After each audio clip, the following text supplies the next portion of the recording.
ಮಂಗಳೂರಿನ ವಿದ್ಯಾರ್ಥಿ ದಿಗಂತ್ ನಾಪತ್ತೆ ಪ್ರಕರಣಕ್ಕೆ ಟ್ವಿಸ್ಟ್ ಸಿಕ್ಕಿದೆ. ದ್ವಿತೀಯ ಪಿಯು ಪರೀಕ್ಷೆ ಭಯಕ್ಕೆ ಮನೆ ಬಿಟ್ಟು ಹೋಗಿದ್ದ ದಿಗಂತ್ ಅನ್ನುವಂತ ಮಾಹಿತಿ ಸಿಕ್ಕಿರೋದು. ಪೊಲೀಸರ ತನಿಖೆ ವೇಳೆ ಕೊನೆಗೂ ಸತ್ಯ ಬಾಯ್ಬಿಟ್ಟಿದ್ದಾನೆ ದಿಗಂತ್. ದಿಗಂತ್ ನಾಪತ್ತೆಯಾಗಿದ್ದಾನೆ ಅಂತ 11 ದಿನಗಳಿಂದ ಹುಡುಕ್ತಾ ಇದ್ರು ಪೊಲೀಸರು. ನಿನ್ನೆ 12ನೇ ದಿನಕ್ಕೆ ಆತ ಪತ್ತೆಯಾಗಿತ್ತು. ಹಲವು ಅನುಮಾನಗಳಿಗೆ ಎಡೆ ಮಾಡಿಕೊಟ್ಟಿತ್ತು ದಿಗಂತ್ ಮಿಸ್ಸಿಂಗ್ ಕೇಸ್. ಪರೀಕ್ಷೆ ಭಯದಿಂದಾನೇ ಮನೆ ಬಿಟ್ಟು ಹೋದೆ ಅಂತ ತಪ್ಪು ಒಪ್ಕೊಂಡಿದ್ದಾನೆ ದಿಗಂತ್. ನಿನ್ನೆ ಉಡುಪಿಯ ಡಿಮಾರ್ಟ್ನಲ್ಲಿ ಪತ್ತೆಯಾಗಿದ್ದ ವಿದ್ಯಾರ್ಥಿ ದಿಗಂತ್ ಎಲ್ಲಿ ಹೋಗಿದ್ದ, ಏನ್ ಕತೆ ಅಂತ ಪೊಲೀಸರು 40ಕ್ಕೂ ಹೆಚ್ಚು ಪೊಲೀಸರು ಕಾರ್ಯಾಚರಣೆ ನಡೆಸ್ತಾ ಇದ್ರು. ಬರೀ ಪೊಲೀಸರಷ್ಟೇ ಅಲ್ಲ, DAR ಪೊಲೀಸರು ಇರ್ಬೋದು, ರೈಲ್ವೆ ಪೊಲೀಸರು, ಅಗ್ನಿಶಾಮಕ ದಳ ಸಿಬ್ಬಂದಿ, FSL ತಂಡ, ಡಾಗ್ ಸ್ಕ್ವಾಡ್, ಡ್ರೋನ್ ಕ್ಯಾಮ್ರಾ ಕೂಡ ಬಳಸಿ ಈತನಿಗಾಗಿ ಹುಡುಕಾಟ ನಡೆಸಿದ್ರು. 11 ದಿನ ಆದರೂ ಕೂಡ ಪತ್ತೆಯಾಗಿರಲಿಲ್ಲ. ನಿನ್ನೆ 12ನೇ ದಿನ ಈತ ಡಿಮಾರ್ಟಲ್ಲಿ ಇದ್ದಾನೆ ಅನ್ನುವಂಥದ್ದು ಗೊತ್ತಾಗಿತ್ತು. ಈತನನ್ನು ಯಾರೋ ನೋಡಿದವರು ಹೀಗೆ ಮಿಸ್ಸಿಂಗ್ ಅಂತೇಳಿ ಹುಡುಕ್ತಿದ್ದಾರೆ ಅಂತ ಹೇಳಿದಾಗ ಈತನೇ ಮನೆಗೆ ಫೋನ್ ಮಾಡಿ ನಾನು ಡಿಮಾರ್ಟಲ್ಲಿ ಇದ್ದೀನಿ, ನನ್ನ ಯಾರೋ ಎತ್ಕೊಂಡು ಹೋಗಿದ್ದಾರೆ ಅಂತ ಎಲ್ಲ ಹೇಳಿದ್ದ. ಬಟ್ ಈಗ ಪೊಲೀಸರ ತನಿಖೆಯ ಸಂದರ್ಭದಲ್ಲಿ ಬಾಯಿ ಬಿಟ್ಟಿದ್ದಾನೆ. PUC ಪರೀಕ್ಷೆಯ ಭಯದಿಂದಾಗಿ ನಾನು ಮನೆ ಬಿಟ್ಟು ಹೋಗಿದ್ದೆ ಅಂತ. ಫೆಬ್ರವರಿ 25ನೇ ತಾರೀಕು ಈತ ಸಂಜೆ ವೇಳೆಗೆ ದೇವಸ್ಥಾನಕ್ಕೆ ಹೋಗಿ ಬರ್ತೀನಿ ಅಂತ ಹೋದವನು ವಾಪಸ್ ಮನೆಗೆ ಬಂದಿರಲಿಲ್ಲ. ಮನೆಯಲ್ಲಿ ಸಾಕಷ್ಟು ಆತಂಕ ಶುರುವಾಗಿತ್ತು. ಎಲ್ಲಿ ಹೋದ, ಏನು ಕತೆ, ಸುಳಿವು ಬೇರೆ ಸಿಗ್ತಾ ಇಲ್ಲ, ಪೊಲೀಸ್ ಇಷ್ಟೆಲ್ಲ ಕೂಂಬಿಂಗ್ ಕಾರ್ಯಾಚರಣೆ ಮಾಡಿದರೂ ಕೂಡ ಸಿಗ್ತಿಲ್ವಲ್ಲ ಅನ್ನುವಂಥ ಭಯ ಇತ್ತು. ಬಟ್ ಈಗ ನಿನ್ನೆ ಪತ್ತೆಯಾಗಿರೋದು, ನಿನ್ನೆ ಇಂತಲ್ಲಿ ಡಿಮಾರ್ಟಲ್ಲಿ ಇದ್ದಾನೆ, ಉಡುಪಿ ಡಿಮಾರ್ಟಲ್ಲಿ ಅನ್ನೋದು ಗೊತ್ತಾಗಿತ್ತು. ಹಾಗಾದರೆ ಎಲ್ಲಿ ಹೋಗಿದ್ದ ದಿಗಂತ್, ಹೇಗೆ ಪತ್ತೆ ಹಚ್ಚಿದ್ದು ಅಂತ ನೋಡುವುದಾದರೆ, ನಾಪತ್ತೆಯಾದಂಥ ದಿನ ಅಂದರೆ ಫೆಬ್ರವರಿ 25ನೇ ತಾರೀಕು ಮನೆ ಬಳಿ ರೈಲ್ವೆ ಟ್ರ್ಯಾಕ್ಗೆ ಹೋಗಿದ್ದ ಈ ದಿಗಂತ್. ಏನೇನು ಮಾಡಿದ್ದ ಅಂತ, ಈ ಪರೀಕ್ಷೆಯಿಂದ ತಪ್ಪಿಸ್ಕೊಳ್ಳೋದಕ್ಕೆ ಅಂತ ಮನೆ ಬಿಟ್ಟು ಹೋಗಿದ್ದು. ರೈಲ್ವೆ ಟ್ರ್ಯಾಕ್ ಹತ್ರ ಹೋಗಿದ್ದ. ಅಲ್ಲಿ ತನ್ನ ಚಪ್ಪಲಿ ಬಿಚ್ಚಿಟ್ಟು ಬೇರೆ ಶೂ ಹಾಕ್ಕೊಂಡು ಪರಾರಿ ಆಗಿದ್ದ. ಬೇರೆಯವರ ಬಳಿ ಡ್ರಾಪ್ ಪಡ್ಕೊಂಡು ಮಂಗಳೂರನ್ನ ತಲುಪಿದ್ದ ದಿಗಂತ್. ಇನ್ನು ಬಸ್ನಲ್ಲಿ ಶಿವಮೊಗ್ಗ ತಲುಪಿ ಅದಾದ ಬಳಿಕ ಮೈಸೂರಿಗೂ ಕೂಡ ಪ್ರಯಾಣ ಬೆಳೆಸಿದ್ದ. ಅವನ ಟ್ರಾವೆಲ್ ಹಿಸ್ಟರಿ ಹೇಗಿತ್ತು ನೋಡಿ. ಮೈಸೂರಿನಿಂದ ಟ್ರೈನ್ ಹಿಡಿದು ಬೆಂಗಳೂರಿಗೆ ಬಂದಿದ್ದ. ಆ ಬಳಿಕ ನಂದಿ ಬೆಟ್ಟಕ್ಕೆ ಹೋಗಿ ಹೋಟೆಲ್ನಲ್ಲಿ ಕೆಲಸ ಮಾಡ್ತಾ ಇದ್ದಂತೆ. ಹೋಟೆಲ್ನಲ್ಲಿ 3 ದಿನ ಕೆಲಸ ಮಾಡಿ 3,000 ರೂಪಾಯಿ ಸಂಪಾದನೆ ಮಾಡಿಕೊಂಡಿದ್ದಾನೆ. ಮುರುಡೇಶ್ವರ ಎಕ್ಸ್ಪ್ರೆಸ್ ಟ್ರೈನ್ ಹತ್ಕೊಂಡು ಬೆಂಗಳೂರಿನಿಂದ ಮತ್ತೆ ಉಡುಪಿಗೆ ಪ್ರಯಾಣ ಬೆಳೆಸಿರೋದು. ಎಕ್ಸಾಮ್ ಭಯಕ್ಕೆ ಮನೆ ಬಿಟ್ಟು ಹೋಗಿ ಇಷ್ಟೆಲ್ಲ ಮಾಡಿರೋದು ದಿಗಂತ್. ಅದಾದ ನಂತರ ದಿಗಂತ್ ಮನೆ ಸಮೀಪದಿಂದಲೇ ಪಾಸ್ ಆಗಿತ್ತು ರೈಲ್. ಈ ವೇಳೆ ಕಿಟಕಿ ಬಳಿ ನಿಂತು ತನ್ನ ಮನೆಯನ್ನು ಗಮನಿಸಿದ್ದ. ರೈಲ್ ಪಾಸ್ ಆಗುವಂಥ ಸಂದರ್ಭದಲ್ಲಿ ಮನೆ ಬಿಟ್ಟು ಬಂದಿದ್ದಿಲ್ಲ, ಯಾವಾಗ ಮನೆಗೆ ಹೋಗೋದು, ಈ ರೀತಿ ಒಂದು ಥಾಟ್ ಬಂದಿರುತ್ತೆ. ಇನ್ನು ರೈಲ್ವೆ ಟ್ರ್ಯಾಕ್ ಸುತ್ತಮುತ್ತ ಡ್ರೋನ್ ಹಾರಾಟ, ಖಾಕಿ ಕೂಂಬಿಂಗ್ ನೋಡಿದ್ದ.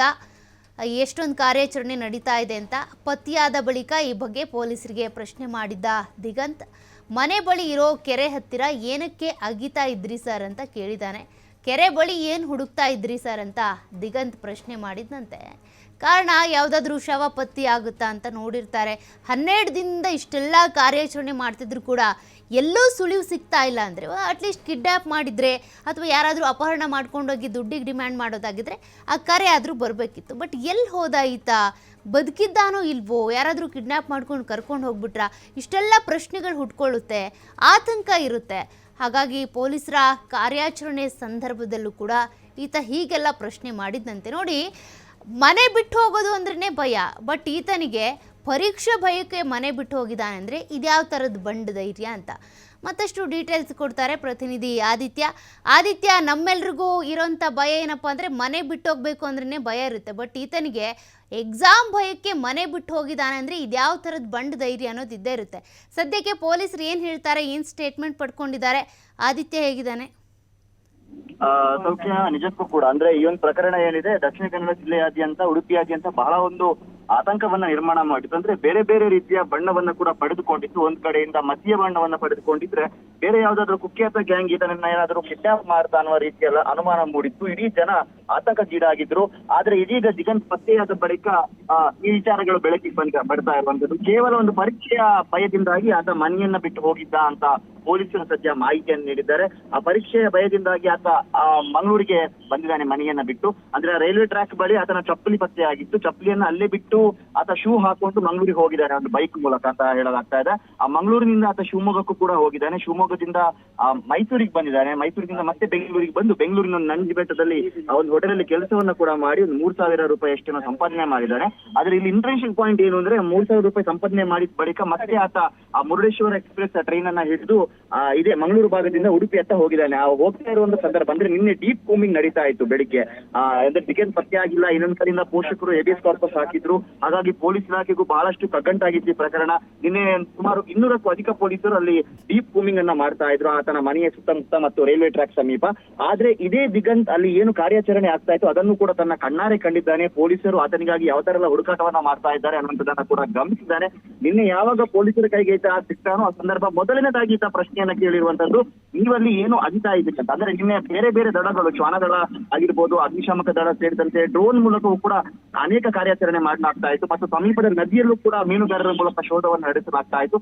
ಇದನ್ನು ಕೂಡ ಈಗ ಪ್ರಶ್ನೆ ಮಾಡಿದಂತ ಹೇಳಲಾಗ್ತಾ ಇದೆ. ಈಗಾಗಲೇ ನಿನ್ನೆ ಇದನ್ನ ಪೋಷಕರು ಒಮ್ಮೆಗೆ ಮೀಟ್ ಮಾಡಿದ್ದಾರೆ. ಆದರೆ ಅನೇಕ ಪ್ರೊಸೀಡಿಂಗ್ಸ್ ಬಾಕಿ ಇರುವಂತ ಕಾರಣದಿಂದಾಗಿ ಇನ್ನು ಮಂಗಳವಾರ ಅಥವಾ ಬುಧವಾರ ಎಲ್ಲ ಪ್ರೊಸೀಡಿಂಗ್ಸ್ ಮುಗಿದ ಬಳಿಕ ಈತ ಪೋಷಕರನ್ನ ಸೇರುವಂತ ಸಾಧ್ಯತೆ ಇದೆ. ಸೌಖ್ಯ. Okay, thank you Aditya ಡೀಟೇಲ್ಸ್ಗೆ.